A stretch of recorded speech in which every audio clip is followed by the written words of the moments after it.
That's good. And then Ishani says, contemplate like mind is sleeping in a surrender. It's very good. Let it sleep. And now we are not fearful of it waking up. We are not afraid of what it is going to say also now. That is freedom. Freedom cannot be a state where we are afraid of what the mind is going to say next. That's what's going on here actually. There's a fear of the mind again. The fear is there of the mind. Yes. What is the worst that the mind can do?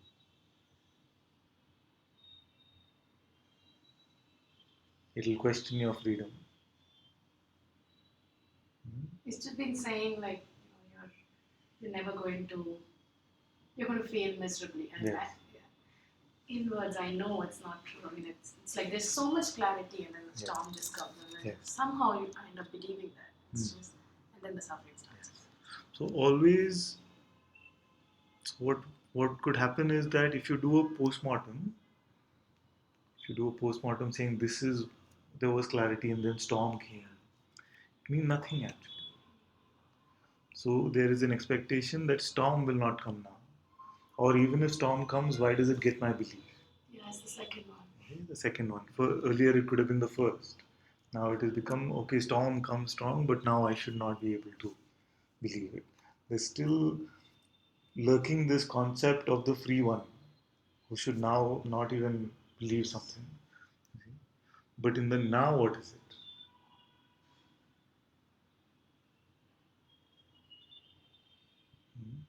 Who was that one that believed? Where is it now? It does not exist.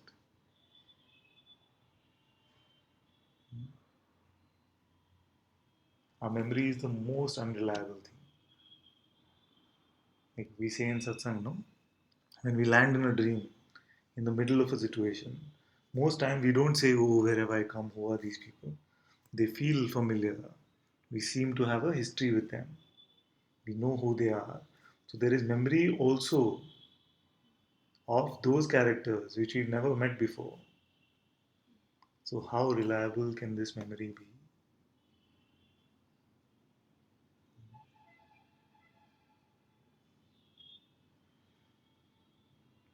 Every moment fresh. Sometimes it just feels hard to even drop the thought. It's like, I know I have to drop the next thought. Yes. But just once it gets your attention, it's just, and belief actually, it just it seems so much effort to drop it. Yes. And then that creates more fear. But that is also good, because if there are some thoughts which still get our belief, then that means that there is some identity which has not been transcended yet. And I asked to surrender it, and then the storm came, and then it's just like you say, you surrender, and then you say, no, I don't want all of this. Yes, exactly. So much. So that's a very convenient surrender that we do. It's like a deal making that I surrender, and now this storm should not come. But the storm could be the fruit of your surrender. It could come because you surrendered it, and it could be getting released in this way. So instead of saying that it is going, we say it is coming. Then it stays. If we say that it is coming, we have so much power in our belief that it then becomes real. So what would be good is to see what are these thoughts saying. If there is something, even for you now, if there is something that says that this is what it is and you end up giving it your belief again and again, then what is the identity which is still there? It could be mother identity, it could be seeker identity. These are some of the strong ones. It's those sticky ones though. Seems like the last few ones. Yes. They're really sticky. Yes. So one also thing you all must remember is that in every moment you are free. And this is true for everyone. Everyone is free every moment. At best, we have the power to believe, to pretend to be something that we are not. But in reality, nothing has changed. So even if this belief comes, it does not affect anything in reality. That is the peace of God, you see, as the Course in Miracles says. That nothing real can be threatened. Nothing unreal has ever existed. So nothing real can be threatened and nothing unreal ever existed. Herein lies the peace of God. So then, even if belief goes, if you spend 10 million more lifetimes believing yourself to be a person, it is nothing for you actually. Hmm? Just feels like suffering, but even the sufferers seem to be not real. Yes. Just such a Maya. And it is your own Maya. This Maya also is your own creation. You see, you will come to the realization that even this Maya is your pet. It is dancing for your entertainment. It does not seem like that because, as part of the entertainment package that you ordered, you also ordered this thing where you will learn something. You will learn to transcend everything that you are not. So it's an edutainment package that you ordered.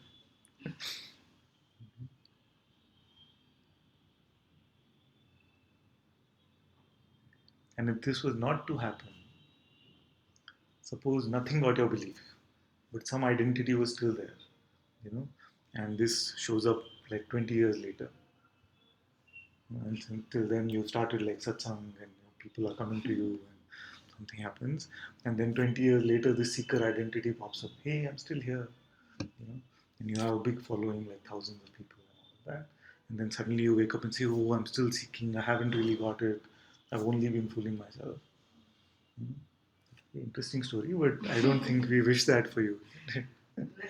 So let it all come now. Exactly. See, this is your I know prayer. I'm asking for it, but when it comes, it's just Yes. in that I feel like I'm gone. Like this, I don't know what's going to happen. It's just I know it's stupid, but So know that life knows what it is doing. And life will push every button which is still there. That is grace. If you can accept that as grace, then no problem. So what happens when a storm comes? What is our attitude towards the storm? If our attitude is going to be, oh no, it's back, then we are more. Whoa, where did this come from? This is still here. Wow, let's look at this. sometimes in the storm there is no power to even look. It's just like I'm pulled into it, and I because of the identification, I feel like I'm that, and I'm not good. Whatever. Yes. So such strong, if there is still such strong identity, then you can identify and say, what is the identity? Is it seeker or mother? These are the two. No, it's actually it's funny. It's Okay, actually neither. the daughter-in-law part. Daughter-in-law. Yes, And frankly, one of the classic ones. No. There's absolutely no bad relation. It's Yes. actually very good. Yes. But I don't know where all of this is coming from. It probably was somewhere stuck somewhere, and it's just so. Yes. These feelings of approval, the sense of being liked, the sense of being a good identity, whatever it is. And you know there is no daughter. No,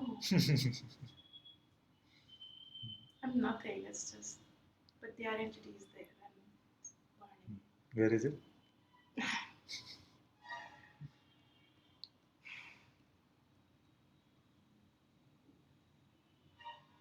What is the identity about? What does it say? See, the identity, when we say identity is there also, it's like a mythical thing. It doesn't actually exist. It's just it's like a voice. You should be this way. This is what your in-law should be like, or what kind of daughter-in-law you should be like.